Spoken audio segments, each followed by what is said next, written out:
কদিন আগেও একে অপরকে নিয়ে কটাক্ষ করে এসছেন। কেউ বলেছেন পাগল কমিউনিস্ট, আবার কেউ বলেছেন ফ্যাসিস্ট। হুঁশিয়ারি, পাল্টা হুঁশিয়ারি, বাদ যায়নি কিছুই। মার্কিন প্রেসিডেন্ট ডোনাল্ড ট্রাম্প আর নিউ ইয়র্কের নবনির্বাচিত মেয়র জোহরান মামদানি, এমন দুই শত্রু এবার রাজনৈতিক মঞ্চে পাশাপাশি। দূরত্ব সরিয়ে রেখে হোয়াইট হাউসের ওভাল অফিসে বৈঠক করলেন মামদানি আর ট্রাম্প। যুযুধান দুপক্ষকে দেখা গেল খোশ মেজাজে। হাসি মুখে ক্যামেরার সামনে পোজ দেওয়া থেকে হাত মিলিয়ে সৌজন্য বিনিময়, এমনকি সাংবাদিকদের কিছু প্রশ্নে অস্বস্তিতেও পড়লেন দুজনে।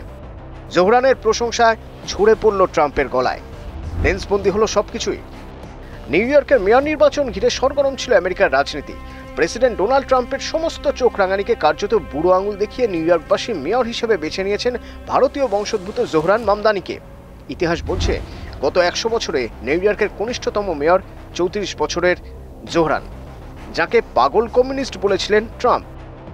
মার্কিন প্রেসিডেন্ট এমন হুঁশিয়ারি দিয়েছিলেন যে মামদানি ভোটে জিতলে নিউ ইয়র্ক সিটির সমস্ত সরকারি অনুদান বন্ধ করে দেবেন। গাজা যুদ্ধ, অতিরিক্ত কর, আবাসন সংকট, পুলিশি বর্বরতা, শ্রমিক অধিকার ইস্যুতে দীর্ঘদিন ধরেই চাপা ক্ষোভ ছিল নিউ ইয়র্কবাসীর মধ্যে। আর এইসব বিষয়ে আওয়াজ তুলে সাধারণ মানুষের কণ্ঠস্বর হয়ে ওঠেন জোহরান।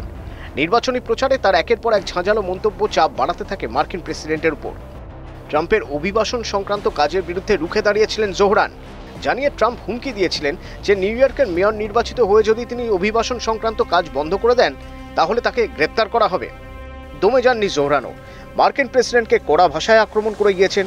বহুবার ট্রাম্পকে ফ্যাসিস্ট বলে খোঁচা দিয়েছেন। এবার সেই জোহরানকে দেখা গেল ট্রাম্পের দরবারে।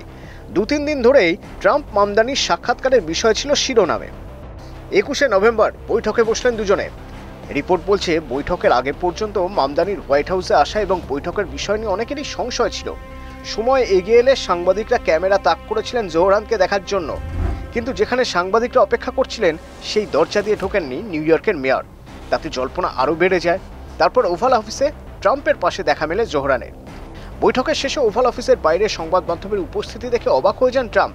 সকলকে দেখেই সঙ্গে সঙ্গে বলেন, এত বড় বড় রাষ্ট্রনেতার সঙ্গে এত গুরুত্বপূর্ণ বৈঠক করি, অথচ তাতে কেউ পাত্তা দেয় না। আর এখন সাংবাদিকদের এত ভিড়, বাইরেও শয়ে শয়ে সাংবাদিক অপেক্ষা করে আছেন।